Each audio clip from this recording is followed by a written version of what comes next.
You ever heard the term earworm?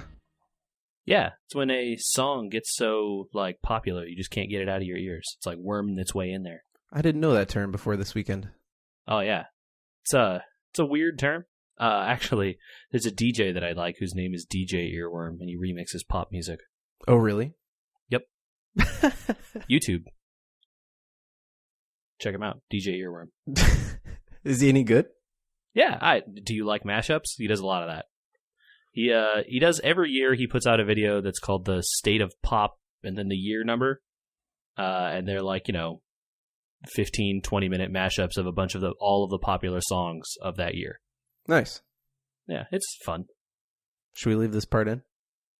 If you want, whatever.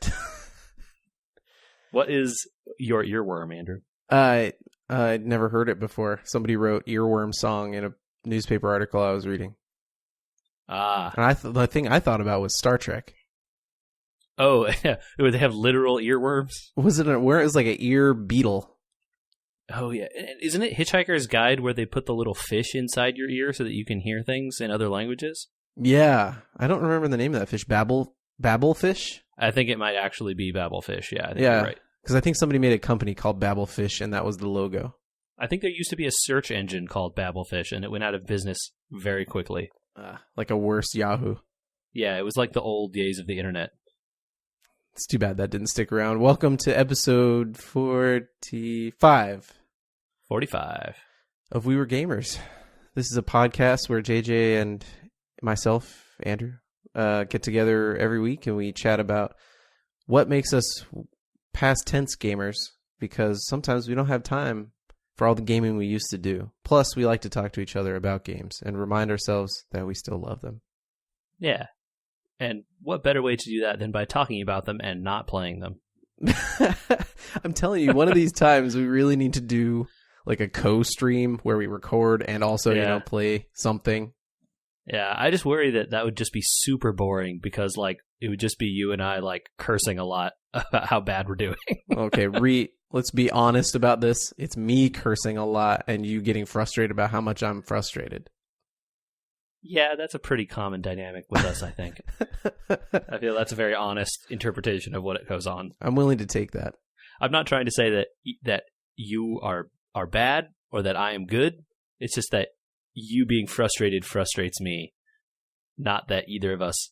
We're actually both probably doing awful in the game. Just want to make that clear. Yeah, I think you just take it better than I do. It's all those years of playing Dota have just inured me to the badness of myself. Maybe that's why I quit Dota. Could be. Oh, man. Well, what have you been up to, JJ? Well, I figure we will go ahead and segue directly into the Homeowner's Minute because we own homes, and now this is the time to talk about how they're always falling apart. Yeah, that's usually a good place to start. That way we can go to a place of positivity afterwards. That's right. Although actually nothing fell apart for me this week, only in that so I've been talking about building these planter boxes. I shouted you out about the bricks you showed me, so I went and got the first level of that. I leveled out the ground enough, and I put down some like weed barrier at the bottom, and was making the measurements and setting these things out. And then the 2x6s that I got were not of equal length, even though they were all of equal length when I bought them. Very frustrating. It's off by like one is like an inch shorter than the other ones. What? Yeah, it's like this one is 7 and like 9/10 of an inch, and like this one is like 7'11". Okay, so you have a skill saw or something, right? Yeah, like we're gonna get through it, but like it's just gonna be a hassle now because now all of them have to get cut down that way, right? Like if I buy 8-foot ones for the next like 2 levels up of the thing, they're not gonna fit. So like I'm very frustrated with that. But, and Home Depot cut these for you? Yeah, they cut the because like I can't cut a 2x6 with a skill saw. I mean, I could, but I shouldn't. Right? Like I have a handsaw. It would take me a week to cut a 2x6. You know what? I handsawed some stuff the other day. It goes faster than you think. I believe it, but also I don't want to handsaw a 2x6. I don't blame you. I'm not trying to say you should. I'm just saying. Yeah, it is only one cut because you just have to cut it in half for the short sides of the box. But like, no, I don't want to do that. So The cut was fine. It's just that now that it's like, this one is like not quite 4 feet, and this other one is like not quite 4 feet, but in the other way. So the box is now like not good. I have to like square it up. It's very frustrating. Yeah. So I was trying to save you work, and it still work. You saved me a lot of work, because if I had to do jointing with the wood, it would be way worse, right? Like, oh yeah, it would need to be exactly square. At least this way, it not being square, there's like some wiggle room, right? Like I get that the one that's like 7'11" and 9/10 of an inch, that's fine. It not even going to notice that. The one that is 7'11" only, okay, that will probably show. Yeah. I'm excited to see what gets planted in those. Yeah, I want we'll some see, Krakowski Farms cherry tomatoes. Yeah, tomatoes, peppers, probably going to be the easy stuff to grow down here. Very hot. Nice. Well, I can offset your not much of a problem with tons of problems over here. Lay it on me. I recently tried to do some crown molding, and I put a bunch of painter's putty up there to fix some gaps and stuff because my walls aren't straight, which meant my corners didn't line up perfectly. And I waited, 2 weeks for this putty to set. And I go up there to sand it, and it's all wet still. The worst. It's pretty much a complete fail. Like, do you have to then get like a blow dryer or something? Like, well, what are you supposed to do with that? So putty, when hot, just gets more liquidy. Luckily, I looked this up before finding it out on my own. So I had to gut it all out of there with a putty knife and go get like something I knew would dry for sure, which was like spackle sort of stuff, Okay, yeah. Not where I wanted to find out I was weeks after starting a project. Yeah, that's a bummer. And, I figured I have another project going in the background of this that spray paint, given how easily it is for the teenagers to use on the side of a building and make beautiful things with, would be quite easy for me to spray paint a piece of furniture and make it nice and even and two-tone color without much of a problem. Yeah, I think I could have told you that that's not going to be easy. It's a nightmare. Yeah. I'm never doing this again. Yeah. One color, very easy. Two-tone colors, probably very difficult. It's not even the two-tone that's the problem, really. It's like, after I'm pretty much done with a piece, I find that it has a few tiny little spots that need to be touched up, and then I spray it, and all of a sudden it cracks.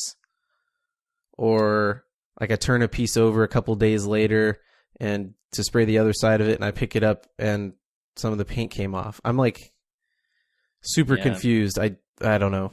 I prepped the surfaces. I did all the things you're supposed to do. What kind of material is it? Spraying it on metal that was originally painted but sanded to give it texture underneath. Yeah. Okay. Yeah, that's tough. I don't know. Like, because spray paint doesn't adhere to some stuff, and like metal is definitely one of them. Yeah. It's disappointing. Yeah. I can believe it, man. and also the thing that I've had issue with in the past as a younger child was getting the color to be even across the surface. I've gotten very good at that. When I was a Boy Scout, we used to make those Pinewood Derby cars or little boats or whatever. Right. And I would spray paint mine, and my dad would have me do like 98% of all the work, right? Like, so I was actually sanding everything and tapping nails or whatever. Your father followed the rules. Yes, unlike everyone else's father who did all of the work themselves, and then they did better than me. Not better, though. Not better. Very, very happy. But so you spray paint it, right? But you do like the once or twice over, and then it's like not even. The color is like splotchy, or like it doesn't cover the underlayer enough. Then you got to go over it again, and now it's too dark on that side. Freaking hassle. It's the worst. I've had enough practice with that part of it, given the amount of respray I've had to do, that I'm pretty good at the evenness part. You just have to be really like methodical about how you move, and I'm just not. But not too heavy-handed anyway. I think we can end the homeowner's 25 minutes of complaining on my part. But suffice to say, my weekend ended further behind than when it started. Bummer. Yeah, it's just the way it is sometimes. The homeowner's minute. Yeah, man. All right, what else you been up to, JJ? Yeah, so there was I frequent a forum on the internet that sometimes does like raffle style giveaways, right? You send a PM to this bot, and the bot will take everyone's name and then randomly choose someone to win. And you're not worried about that sort of thing, like being spam? No. The membership guidelines on this forum are extremely strict. They send the code to your account on the forum, so it's not like it's all within the system. You're not actually sending emails or anything. They just send you a code or a link to a code, and then you just add it to your Steam account or whatever. So they never ask you for information? No. Well, other than, sometimes it's like to keep bots out there or trivia questions or something, but the questions are usually really easy, and it's not or easy enough that you could like find the answer pretty quick. So it's just to keep like complete people who have no idea about anything about games. Cool. Yeah. So anyway, it's a very cool like little system. And anyway, I won one of these games. It happens sometimes. But the persons on the forum were talking about this game, and it's called Hollow Knight. HOLLOW Knight, like a knight in armor kind of guy. So kind of like Sleepy Hollow soldier. Yeah. And it is a, let's see, we're going to drop some terms here, is a Metroidvania. Okay. I think I know what you mean, but maybe elaborate a tiny bit. Let's like talk about it a little bit. So it's tough to explain this type of game without referring to other types of games, which is why that phrase exists. Sure. Metroid being a game and Castlevania being another type of game. Yeah, just define a little bit. Yeah, so it is a adventuring game where you start as this little insect-looking kind of dude, and you wander around through this actually really beautifully hand-drawn style kind of environment. Cool. The art and animation is like some of my favorite part of this. It's all really, really pretty. And you start off with just your normal little sword attack, and you can jump, and everything seems okay. You do your platforming. There's usually a good amount of trying to jump around, get over cliffs. How do I get up this wall kind of stuff? I can't touch the spikes here because you die, that kind of thing. And then, you'll fight a boss, and then after the boss, you'll collect an item or maybe like a magical spell or something that lets you, oh, hey, now you can hang on walls, and you'll slide down walls, and then you can jump off them.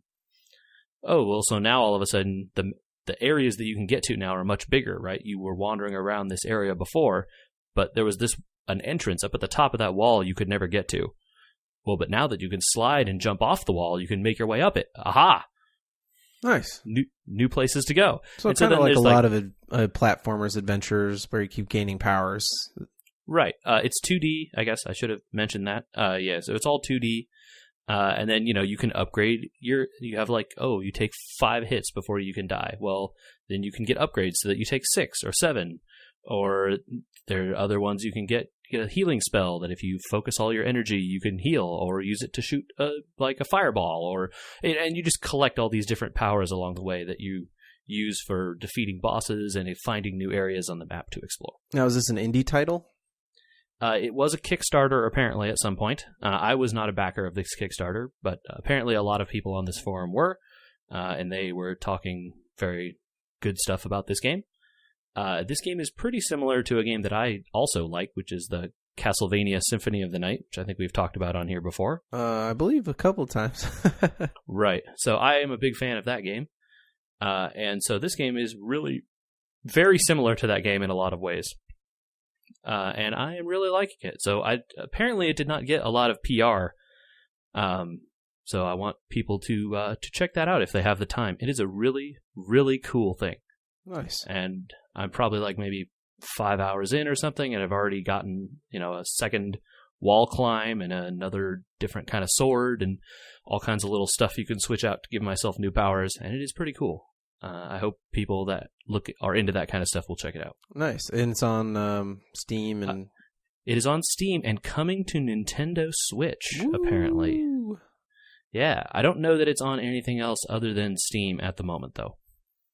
So they are in the process of getting it on the Nintendo. Nice. I hope that takes off, that there's a lot of indie people that see that as a good marketplace. I guess that's kind of dependent on Nintendo making it a good marketplace.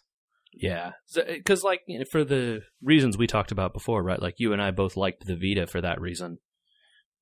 Yeah. So I hope that maybe the Switch can be something like that, where people can play those kinds of games. That don't necessarily need to be, need the power of a PlayStation or an Xbox. Yeah, the Vita is my portable Final Fantasy console. Exactly, man. Can we talk about a Nintendo game for a second? Let's do it. Fire Emblem Heroes. Oh yeah, Fire Emblem Heroes. Did you play any at all? Yeah, when they released the new Princes and Princesses thing and some of that, I uninstalled it for my phone. Oh, rip. So you did not take part in the voting gauntlet that happened this week? I tried once and then I was like, what are we doing? Getting feathers. That's what we were doing. Okay. In other news, I did not uninstall it. I joined one of the teams. I don't remember which one. It lost in the second round, and then I joined the team that eventually won. And I got some feathers. I don't know, but I finally had enough to upgrade a person from 4 to 5 stars. That was exciting. Woo! Fire Emblem. I don't know. I tried the new special map, and it's like a harder. The new special map is really hard. It's kind of getting to the point that I'm wondering if it's outpacing my non-pay to play status. So it seems like at least that particular map, the easy version of it, you can beat with pretty much not any team, but a high level team should be able to take that as long as you're careful. The hard version of that map apparently is just really hard. I saw a lot of forum posts and people talking about that were saying, hey, you need to use a specific strategy here of a guy that can just absorb all the hits, and then you stay back and don't try to actively engage unless you can for sure kill a unit. I watched a YouTube video of this. That's how bored I was. And the strategy looks super boring. I don't know if I would have enough patience. It took him 5 minutes to clear the map, and the guy's just sitting there and taking 0 damage from every hit, and then he attacks back. And then the next turn, right, he does the same thing. So, it was a very specific strategy that apparently you had to employ. And finding that stuff out is fun. I just don't have the units or the patience. And that, I guess, maybe is what I'm kind of referring to a little bit. I don't have the one hero because I haven't paid to unlock enough heroes, and I don't have the time to level up that specific hero to accomplish this mission, or I don't have enough time to be logging in and playing the feather battle every 50 minutes, so I'm falling behind everybody else, and the arena is... At least in terms of that feather, the voting thing, you didn't need to play all the time. That was really not important. Oh, okay. Well... yes, you could play a lot, but unless you had the flags to spend on it to give the bonus points or whatever, It basically didn't matter. So meh. I'm not going to speak too ill of it. I know why people enjoy it. I enjoyed it very much for the first couple weeks when I played it, but just like the other gacha games I've played, it kind of just faded on me, and I lose interest in them, and that's kind of how I felt was going to happen this one too. All right. Well, hey, thank you for trying it. I'm glad that you at least gave it a shot.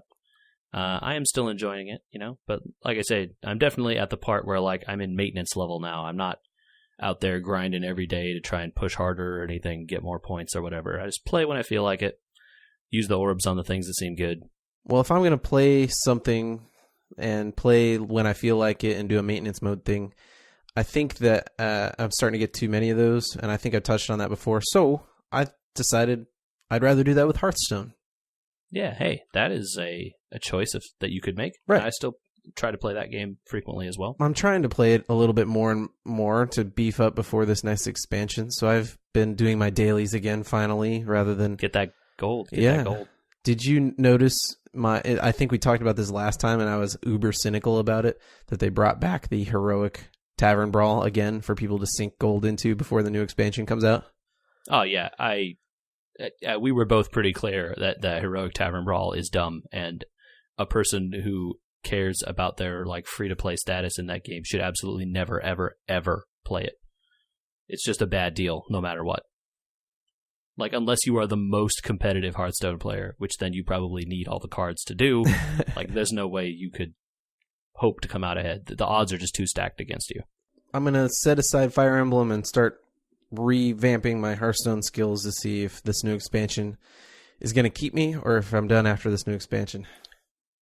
I guess there was a bit of a controversy in the Hearthstone area. Not that it affects you or I, or probably most of the people, or maybe all of the people listening to this.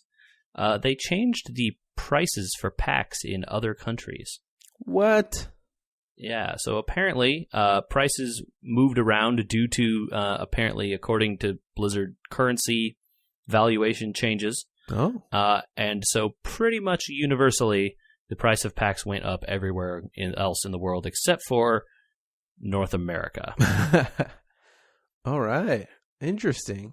I could see why that would be upsetting to people. Yeah, so the U.S. and Canada, the prices stayed the same, and I think the prices went up in Mexico too. So it's literally everywhere except the U.S. and Canada, and then prices just went up. And they're like, oh, it's because the prices of these things, the currency is worth less or more versus the dollar, so we had to keep them the same.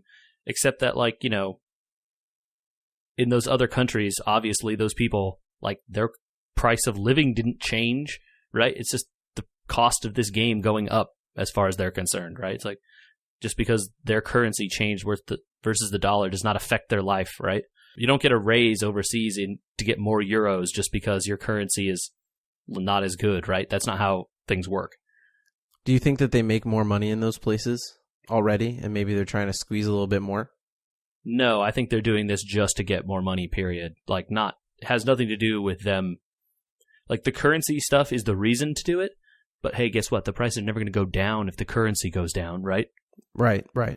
Yeah. So it's like, it's a cynical approach, but like they figured while the currency was the way it was, and I'm sure they have financial people out there doing all kinds of prediction stuff for them, and they know better than me. But look, if the currency, all of a sudden the dollar crashes versus everything else, they're not all of a sudden going to be like, oh, we're lowering these prices. Here you go, guys. Congratulations. Like, no, it's going to stay up. Is there a way to have purchased packs in another country and then transfer them to a North America account? So I don't think you can do that because each of the regions, from your BattleNet region, purchase in whatever the currency is through the app, right? Yeah, I wonder if there was like a workaround in like an Android store or something to try and... So like you could log on to the American server, right? Because you can do that, right? You can play in a different region and buy packs for that region, but you're still paying in wherever you are. Does that make sense? Like the currency you pay with is where you are. The server you play on is independent of that. Right. So I wonder if what you're saying now is that you could, if you were in Australia, you would buy with the Australian dollar. Correct. Even if you logged into the North American server. Yes. So that's why they changed the price of packs. And my understanding is that's how it has always been. But the price of American packs would be cheaper, or the price of American packs and the price of Southeast Asian packs are the same no matter what server you're on? So, I mean, it depends. So the answer is always like, what is the foreign exchange market doing today, right? Because like, is the dollar up or down versus the yen or the Australian dollar or whatever?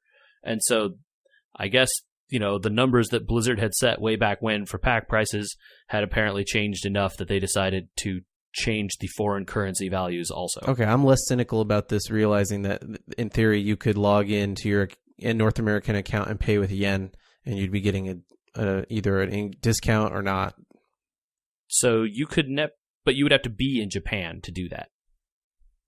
Okay, but a lot of people, especially people that pay a lot of money to play this game, they're in Europe and they have North American accounts to get points and things like that. Right. I don't think that's a problem though. Like are you saying it's because other places had access to cheaper cards that it was like somehow economically unfair? No. It was easier to buy cheap cards. I'm not else? saying on a player base. No, I don't really care if people can buy cheaper cards than me because there's tons of workarounds. Irrelevant. I'm saying for Blizzard, it makes sense that they were trying to make sure they were getting an equal amount of money. Oh, right. I understand the business reason Blizzard did it, but the business reason is we want more money, not like this is unfair. Is it more money, or they just want to make sure they're still getting equitably paid? Look, I have no idea because I'm not, I don't know how much it costs them to do business in those countries. Maybe those costs have gone up universally around the world. I don't know. I think their payment processor charges them more or something. Who knows? I think I do understand your point that as far as people are concerned, that just means the price of the game went up for them. Right. Yeah. So people are justifiably, I think, angry because all you see, like as the end user, right? Like you and I, all we see is the number go up. I mean, we don't because we're in America, but other people in France or wherever just see the number go up and they're like, "What the heck? I didn't get a raise. I just because the numbers in some magical stock market for money out there changed. Now I have to pay $2.50 a pack, equivalent US or whatever. Mm-hmm. What the heck?" It's harder to argue, especially because it's not physical. Yeah, of course, right? And if it's variable, and obviously it's going to, a lot of people are going to be super mad, and a lot of people are going to be like, I was going to play it anyway, so whatever, right? Like, I don't think everyone else in the world is going to all of a sudden stop playing. I could see why it's a controversy, though. Yeah, but especially like, right before the issue I have is the timing is really bad. Right before a patch. Right before a big patch where people are probably planning to spend a good amount of money, on new packs and stuff, and then it's just like, come on, guys, you couldn't wait until like just after the launch to do this? People would complain, but then not be as, mad about it because they're not going to buy packs for a while. Yeah. Anywho, that was a bummer. That is a bummer to hear about. I wonder if I would be as interested in trying out the new expansion if the price had gone up. Yeah, like, think about it. A pack is $2, right? It's like $2 for one pack, I think, $1.99. And if all of a sudden that was $2.50, and then the price increased commensurately as the bundles went up or whatever, but like still, that's it's a good amount more. And someone out there, if anyone cares, there's a Reddit post where a person broke all that down with the statistics of how much exactly the price increase is for each region. Y'all can check that out if you want. I'm sure we can link that for people too. Yeah, I will find that and send it to you. Well, that wasn't the only Blizzard game we should talk about, because we actually found time to play a game together this week. Hey. Overwatch. Yeah. We haven't had much cause to talk about Overwatch other than people getting really upset about them changing Bastion to be competitive, and then now they have to roll it back again. I could not possibly care less about that. I just don't understand, like, hey, we have a solid meta now, and you're changing Bastion, and he's good again. Wah. Yeah. There's actually a really great... I wish I had... I could send you a picture of this T-shirt, but it's from the fighting game community, and it's a bunch of words in a row, right? Like going down the shirt, and it's like patch, nerf, buff, adapt. Right? And all of them are crossed out except for the last one. It's like these players are playing old fighting games that haven't been patched, nerfed, or changed, in 10 years. And so it's just like, you got to learn to deal with it, right? Right. Somebody comes up with a new strategy with an old character that you haven't seen before. It's not going to get changed. No one's going in and changing Ryu's fireball. It's going to work like that. Deal with it. Right. So I thought that was appropriate here. You got to learn to adapt all these new strategies. I mean, it's been on the PTR forever. I don't understand why people are complaining now. They added a new hero on the PTR I saw as well. Oh yeah, a new tank. She looks all right. Yeah, like a centaur robot lady. Mm-hmm. Said the reviews I have seen of her abilities said move over Reinhardt. I have not played her. I have no idea. I don't either. But we weren't here to talk about nerfs and buffs and patches. We're here to talk about custom games. The only reason for us to check out Overwatch again. I definitely... So, like, let's talk about this a little bit. Because I think I enjoyed our time, even though it was a little uneven. Okay, so to break it down, they have recently added into the playable game, not just the PTR, the ability for people to make custom maps and matches, much like Counter-Strike has been able to do forever, and StarCraft and all these other games. using Overwatch characters and physics and all that sort of stuff. Right. It's essentially like a dedicated servers kind of model where there's just a browser list. You just scroll down, find the server you want to join, click on join, and jump into whatever game mode the host has decided to do. And they get nutty. They are all over the place, aren't they? Yeah. So we played, like a boss battle hide and seek thing where it was like 8 of us versus one person. As everyone was Soldier 76. Oh no, that's the different one. That's the Predator versus that's the Predator mod. Okay. That was the one that I remembered the most, just because of how terrifying that it was. The most fun.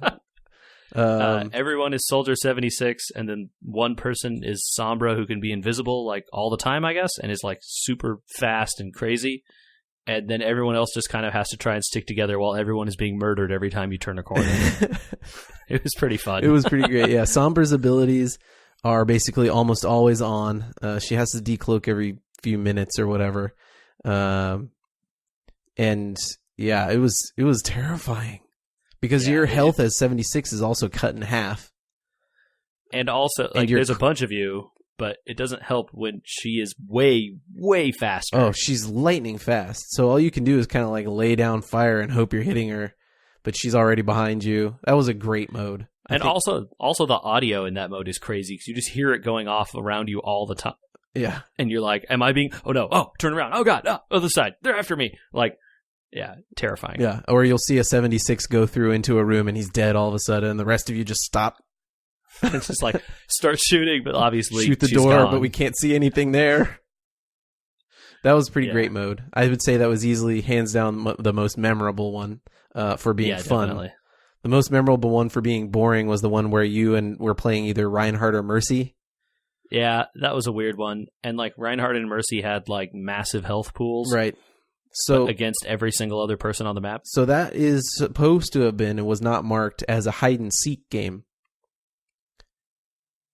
So you're supposed to not fight most of the time as the team that's fighting against Reinhardt and Mercy and try and hide, basically. Huh. Which is why Reinhardt basically kills everyone in one swing, because it's like tag. Yeah, okay. That makes some more sense, I guess. Right, but so let's see, what other modes did we play? And then I'll talk about something else it didn't bother me, but we'll give our impressions afterwards. We played what was supposed to be the Ana paintball mod. Oh, right, yeah. Which is, I guess paintball means one hit kill. So you basically look, everyone creeps around a corner and then half of you die. Everyone's in sniper mode and crouched all the time. Right. It was a fun map, actually, I thought, but the rounds take a while because the last 2 people, it's like enemy at the gates, sniper battles, looking for lens flare kind of stuff. Yeah, it's a good movie. And I like that, but because sometimes you're that one guy, and it's really fun when you're that one guy, or you see people moving first before they see you, right? And you go bang, bang, bang. You're like, oh yeah, I killed a bunch of people, awesome. But most of the time, you walk out and you're just dead. And you're like, oh, I see that guy, he shot me, but I'm dead. I actually kind of liked that mode a lot because the initial engagement is really fun. Where it's really tense. Everyone's creeping around, and then you turn a corner. There's 4 of them, and there's 3 of you, and everybody's just unloading. It's everybody gets hit. Yep. It's really easy to both of you kill each other in that mode. Yeah. That happened to me almost every time I saw someone. They saw me at the same time and we both died. Which is why they call it paintball, right? That's basically what happens in paintball. Right, exactly. It's oh, I see that guy shooting at me. I better shoot him because I'm going down. So that one was fun. We tried a bunch of other weird ones. Yeah, a bunch of other ones that aren't worth mentioning, and that's my qualm with it, and with the naming on the one that was, if it was called hide and seek, the browser's not very good. Yeah, you don't get a lot of information. It's up to the host to have named their server properly, and if they didn't do that, you could just be walking into who knows what. Right, and it's unlike StarCraft custom games. You can't click for info on the map, or oh, LATD, what's this? Oh, look at the map. That's cool. Oh, you can click here and see the rules of the game. They can add, the server creator can add notes or whatever, or they're built into the map that everybody has to download. Yeah, you can click on it and see that stuff. But at that point, you're then joining the map. And, well, what if I didn't want to join? I just wanted to see. Yeah. And again, if they're not named, we were sitting there and I had to have a Chrome tab open looking up what games we should try. Like, what are the fun custom games? There's no rating system. It's just sort of a instantly posted list, like a Craigslist. Yeah. I wish there was we sort of joined one, but it never really seemed to go anywhere. But it was like everyone has to be this hero until you all die and then start and everyone's a different hero now. That seems like that would be a fun map idea. Yeah. But I don't know. We never saw one like that. Or the one we did was bad or something. Okay. Yeah. Yeah. But anyway, Overwatch is still cool. And I could definitely see that stuff being more fun if you also just finished playing like 10 normal games of Overwatch. Oh, for sure. Had been getting destroyed and you're like, screw this. I'm going to go play Anna Paintball. Yeah. I'm good. Definitely see myself at the end of my nights of trying to get in competitive games, like going in and playing Anna Paintball or Predator. Right. And then being like, okay, there's really no stakes here. I can just do whatever I want and screw around. I don't have to be on the knife edge or whatever. In the custom games, Blizzard also has some standard maps that we didn't try, like Capture the Flag, 3v3, 1v1. Yeah, those have been in the arcade for a while. Right. And I have played the 1v1 before, and I think I played the 3v3 once. And it's different. The 1v1 especially is really hard.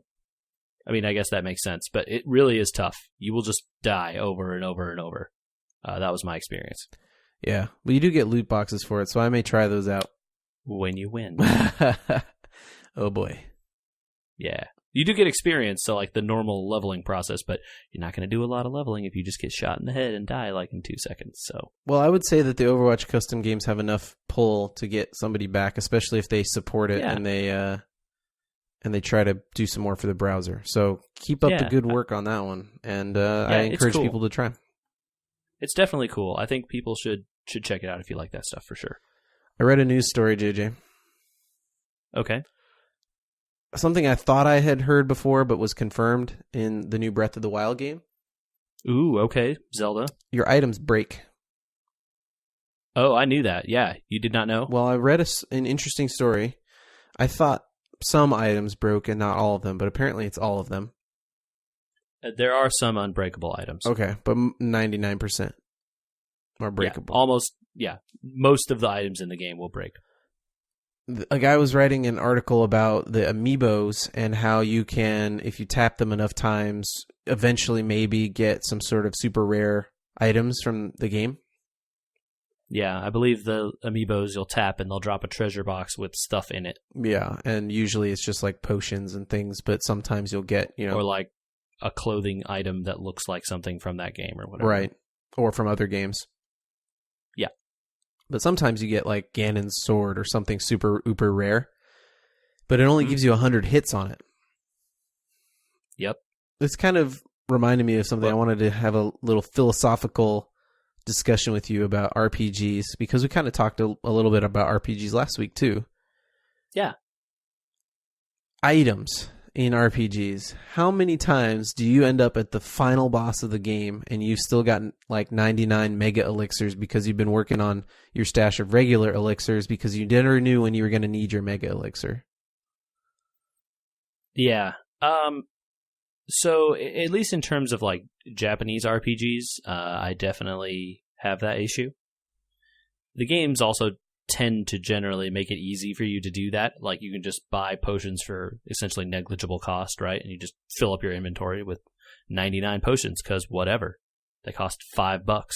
Yeah. And you get 500 every time you kill a monster, so let's do it. But like the point this gentleman was making, and definitely I recognized in myself in having played the games, is, well, I'm never going to use that sword. You know, it's going to be one of those things I save for a rainy day, and then I'll beat the game and be like, well, I had it in my inventory the whole time. That's good. Yep. Yeah, that's like one of the things, people constantly talking about how they have to like manage their inventory, pick up new weapons, drop new weapons, weapons break. And like that just seems like that sucks. I don't want to do that. obviously it's probably much better in practice than it sounds. Since this game has been getting rave reviews from all corners of the internet, apparently. So I'm sure it's not that bad in practice. It just feels bad to hear about all the time, being like, oh, this bow, I was shooting an arrow and then it broke. And now I have to switch to another bow, but do I have another bow? Or I'm out of these arrows. And yeah, that kind of stuff just seems annoying. Well, the point I was going to make, and I think maybe you confirmed what I was saying, is that you've done the same thing. About keeping items forever and never using them. There are definitely games that have that issue. Like Torment, the game I was talking about last week, has that issue. There are these one-use kind of magical effect items. They call them ciphers in that game, but they're just magical abilities that you can only use one time and then they're gone. Well, like I gotta hoard these because like this one does AoE damage and this one does healing and this one does, and like, well, I can only carry 6. I had to juggle them. Like, how many what do I want? And all this kind of stuff. You just got to find the best 6. And it's just, that the hoarding problem is real in RPGs sometimes, for sure. I kind of feel like this actually might solve that issue for me personally. Because at a certain point, your inventory is going to be full. And rather than letting an item go to waste, well, use it up till it breaks. Yep. And some of them apparently can be repaired. So like it breaks, so you just can't use it anymore. But it doesn't it's not gone forever. It's just gone for now until you go repair it. Oh, I didn't know there was a repair. That's cool. He didn't mention that in the article. Apparently there is a repairing for some things. I don't know what that constitutes. I have not played the game. Yeah. Okay, well. Repairing in general is a hassle, I think. Like, durability and stuff on items is a hassle in most RPGs. Take durability and all that stuff out of it. Maybe Blizzard's Diablo has kind of started to figure it out, but almost no RPG has a decent inventory management system without tons of items. The only good ones, at least in my opinion, are on the PC when you can use a keyboard and mouse and drag stuff around. Right? Oh, good point. Yeah, when you can manage your inventory quickly. Yeah, anything that's done it on the console has been like close but not quite there. So I don't know how this Breath of the Wild thing is. I know some people have said it's like better than it could be, but not as good as like it could be. I don't know. That didn't really make a lot of sense, but whatever, you get my idea. Well, I'm glad I'm not alone in my hoarding of RPG items. It happens to all of us. JJ, you have been doing something with Giant Bomb. You're a Giant Bomb member? Yeah. I am a premium subscriber to Giant Bomb, the website, yes. I think we should all take part in somehow, or at least know it exists. And I think to end our show today, people should really know that Paul Walker is still out there looking out for them. That's right. R.I.P. Paul Walker, taken too soon. Still too soon. Fingers to the sky. But yeah, so Giant Bomb has been running this series. They started a few weeks ago called Film and 40s, which is a off-again, on-again series that they do sometimes where basically they watch a movie and record like a riff track style commentary track over it. If you guys know what Riff Tracks is or any of those other services that do the same thing. Mystery Science Theater? Mystery Science Theater style, right. And it is these guys from Giant Bomb drinking 40s and watching movies. So they, at some point in the recent past, I don't know when exactly, committed to doing these for all of the Fast and Furious movies in the lead up to the new one. Will they do the new one somehow? That seems like it would be illegal. Because how would you record it? I mean, maybe they can reach out and get a copy. I don't know. I don't know that the plan is to do that. Maybe they wait for the DVD or something. I don't know. Okay. For that one. I really feel like if they've done this, they should reach out and at least try to get a copy. That would be pretty cool. I know for sure the plan is to do the 7 that are currently out. Nice. And so they have done 3 of them now. So that they just this past week posted Tokyo, and they seem to post them like once a week on a Friday. And so this past week they posted Tokyo Drift, and I have been slowly rewatching them and trying to follow along. It's fun because I obviously don't need to watch any of these movies again. I've seen all of them too many times, probably. Some more than others. Too Fast, not so many times.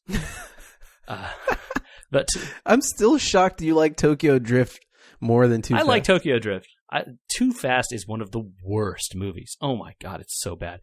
at least Tokyo Drift has like a coherent story that like makes sense mostly, and like has characters that are likable. I can't get over Too that Fast final has driving none of scene that. on that one. Yeah, it's very silly. It's very silly. But the whole series is silly. I mean, like, there's so many things that are just ridiculous. But at least the characters are fun in Tokyo Drift. And it's just fun to listen to these people whose personalities I enjoy watching on occasion and hearing them talk over movies that I know very deeply. And so they're just like hearing the things that these, because some of them have never seen these movies before, right? I think like 2 of them have only like seen like the first one or something, and the rest, one person has seen all of them, and then the rest are kind of like eh. And man, it's just the stuff that they notice, is just really good. I remember there was a part in the Too Fast, Too Furious track where they go to get like the drug dealer's money, and they have to like break a wall open and like get all the money out of the wall. And the guy just would not let it go. He's like, "Why are they storing the money in the wall? It doesn't make any sense. It's not safer there. Like, why there? Why not under the bed, somewhere that you can actually get to? It's inside the wall. The wall is clean. It's sealed. Like, how would you get it out? You have to break the wall open every time you want to make a withdrawal." He just wouldn't let it go. It's just like, that's something that, like, when you're watching that movie, you're just like, this is the dumbness. It just washes over you, And like, that was the thing he noticed. Anyhow, very recommended if you are a subscriber to that website. I think it's like $50 a year. And they do some silly stuff for sure. We should do some media or something. Oh, yeah. Hey, if people want to like get at us and talk to us about all the great things that we're doing on this podcast, you can email us at podcast@weweregamers.com or facebook.com/weweregamers, or follow us on Twitter at twitter.com/weweregamers. We Were Gamers. Pretty much on the internet. Instagram, whatever you got, man. Leave us those 5-star reviews on iTunes and Google Play, because we deserve it. You deserve it too.